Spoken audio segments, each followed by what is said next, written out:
This right here is the new Toyota Land Cruiser, and I asked you guys on Instagram to tell me what questions you have about this SUV, and in this video, we're gonna be answering all of them. All right, so obviously the first question I got was the price, and this one's supposed to start in the mid $55,000 range. Just to give you guys some perspective, this is a lot cheaper than the previous generation Land Cruiser. That one started at a price of $85,000. This is smaller, that one's a lot larger, and this one's supposed to sit between the 4Runner as well as the Sequoia. So that's kind of where it sits in the Toyota lineup, just to give you guys an idea. And I think that's priced pretty fairly, but let's actually open up the hood because the next question you guys asked is what's under the hood of this SUV. All right guys, so under the hood of this SUV is a 2.4 liter turbocharged 4-cylinder hybrid engine. It makes 326 horsepower and 465 pound-feet of torque. And if that sounds familiar, that's because those are the same power numbers and powertrain setup as the Toyota Tacoma. So the way the architecture works on this is it's a 4-cylinder with an electric motor sandwiched in between the engine and the transmission. So that's how that hybrid setup works out to be. It's mated to an 8-speed automatic transmission and goes to a full-time 4-wheel drive system, which we'll talk a little bit more about once we get inside the SUV because it has a lot of tricks and capabilities to it. And as far as MPG figures, we don't know that yet, but that should be announced sooner to when the pricing is solidified and when we actually get to drive this thing. Moving on to the trunk space, and practicality and storage space is a big proponent of an SUV like this. Starting with the top, if you press this button right here, it opens up the glass portion for quick access into the tailgate or into the trunk space or storage space, which is great and that's awesome. You don't get the swing gate like the older Land Cruisers and stuff, but you do get a larger tailgate which opens all the way up, giving you access to a ton of storage space. I'll try to put the number here if I do get that from Toyota, but it's good. You do get kind of a lip up here, so it is gonna be harder to load things in, kind of it's heavy and like making it easy to get in. So that load floor does sit pretty high up. You do get some, we're not gonna even mess with that actually. Since we are back here, we do have to talk about towing capacity. It can tow 6,000 pounds. You would remove this cap to get the trailer hitch, and you have your trailer connectors right down here. So that's great to see. Okay, so this is the 1958 edition, so it is the base trim. And let's hop inside and talk about the tech you get in here. So starting with the screens, it is the traditional 8-inch touchscreen. There is gonna be the nicer 12-inch display that you get on the regular Land Cruiser and the first edition as well. That's what we're dealing with on this one. You still get a center screen. It's not as big as the one on the regular Land Cruiser grade. Just keep that in mind, but it's still nice. I think it's modern enough for most people. There still is this nice leather wrap steering wheel in here, and you get physical AC controls, which is great to see. But let's go on and continue through the rest of the interior while we're in here. So starting with the seats, you get fabric seats, but they do give a very throwback retro design. They feel and they look really old school, which I like a lot about it. If you go around to the dash real quick, you'll see this nice Land Cruiser branding right here. Soft touch materials, which don't feel cheap, but don't feel super premium. You get your vents up here. You get 3 USB-C ports, 1 for data and 2 for charging. This isn't a wireless charger on this grade, but you can get that as an option, especially when it comes standard on the nicer grades. You get 2 cup holders over here. And if you look at these buttons down here, this is where all your off-road controls kind of live in. You have your transfer case controls for that 4-wheel high or 4-wheel low as part of that full 4-wheel drive system. You get a center locking diff and a rear locking diff. Right here would be a button for your sway bar disconnect, which isn't available on this model standard. You have your brake hold, parking brake, your crawl control and downhill ascent control. You also have your drive mode selector here, which can also change to your MTS selector. And then here would be the buttons for your camera views on the nicer grades. It's not standard on this model, so just keep that in mind. As far as center console goes, you get a good amount of space over here. It is fairly deep, but it's nice and wide. I like the proportions of it. It looks really good. All right, so now we're on the driver's side of things. Let's talk about the steering wheel. I think it looks really cool. You get the kind of Heritage Toyota logo right here, front and center. It's got a nice kind of ratio to it as far as the rim, the spokes, really meaty center spoke here, and all your controls for cruise control, to control the center gauge, as well as your radio controls and track. So that's all nice to see. You get a nice little circular vent that's on both the left and right hand side. You open and close that. That's cool. Down here, you have your auto high beam. You can turn off your parking sensors, your brightness. You can turn on your AC 120 volt. You have your fuel cap door, and then your trailer brake is right down here. So moving on to the door panel, it's pretty simple. Soft touch materials, nothing super premium as far as leather wrapping goes on this model. As far as switch gears go, you have your window controls, your locks, and then your mirror controls. No memory seats adjustments on this model, so just keep that in mind. Going on the back seats, same fabric materials. Again, it's a nice bench style. I like the vibe that this is giving, honestly. You do have a fold-out armrest that feels really nice and soft with cup holders over here. These seats also, just kind of give you an idea, they recline. So this is upright, and then fully reclined is back here. This one, again, it's a 60-40 split as far as that recline, and then when you fold them down to get more storage space.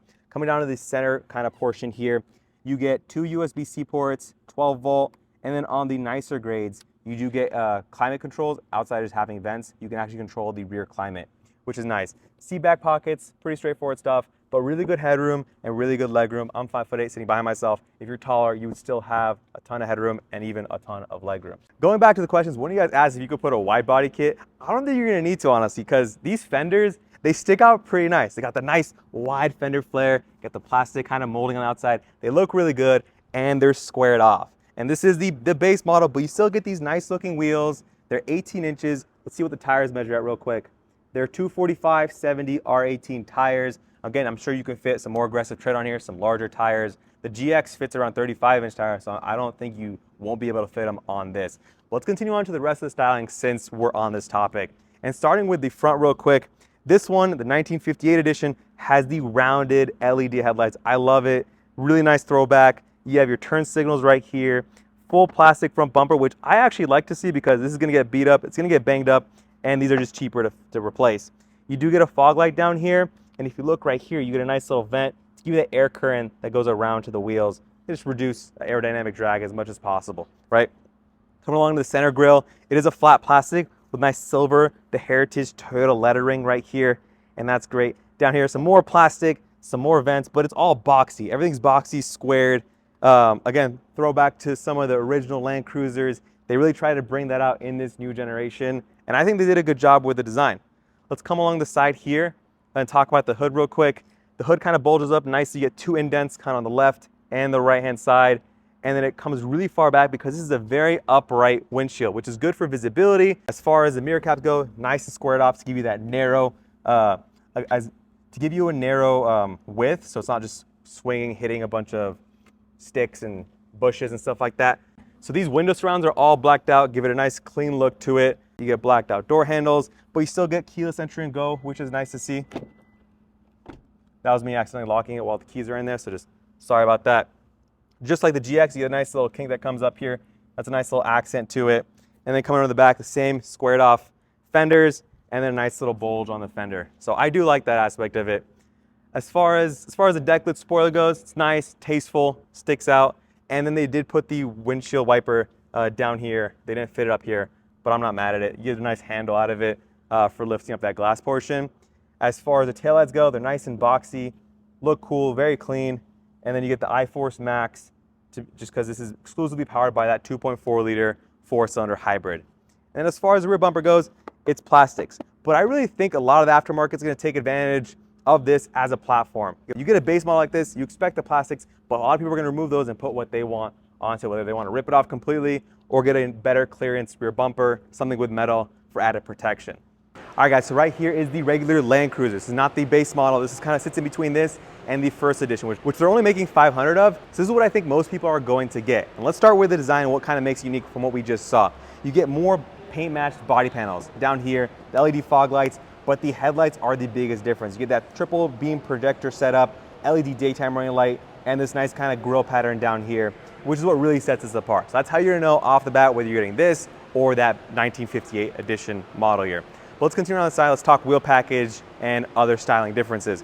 This has a blacked out 18-inch wheel package with a different tire setup. So there are slight differences, and that does impact your ground clearance. So just keep that in mind. Your wheel package obviously impacts how high this thing sits off the road.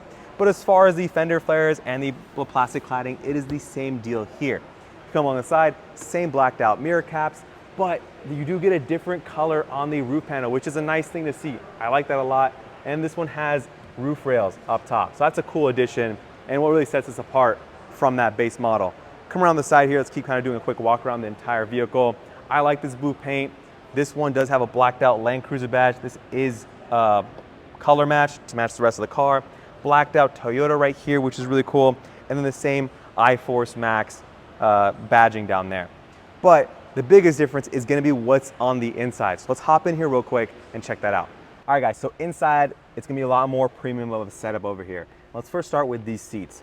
These are brown leather, perforated, heated and ventilated seats.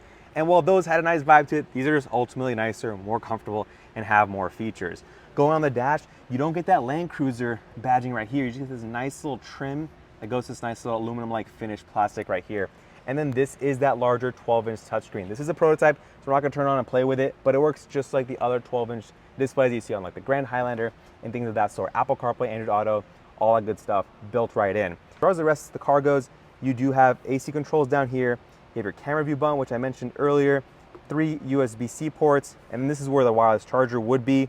You have your drive mode selector, and then the same controls as we saw earlier. Down here, you do notice you have your sway bar disconnect, which is nice. That one was blank on the previous model we looked at.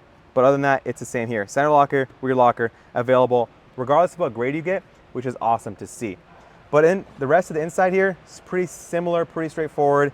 You do get a larger gauge cluster display. So it's edge to edge, not like the other one we saw where it kind of just sits in the middle. And what's really cool is right to the right of it, I'm noticing there's a volume knob. Really quick, easy access. Even though it's really close to where you have it on the steering wheel, it's nice to have a nice physical volume knob. It's kind of just right there whenever you want to get to it.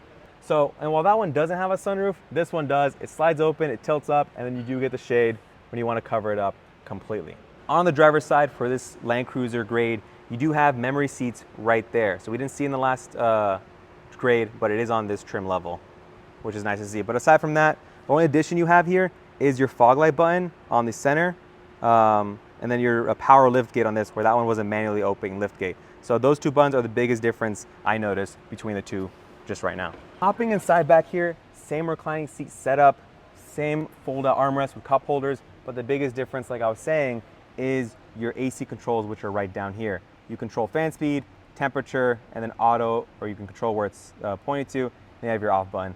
But aside from that, same 12 volt, same USB-C ports, and what's really important, guys, is same legroom and same headroom. So that's nice.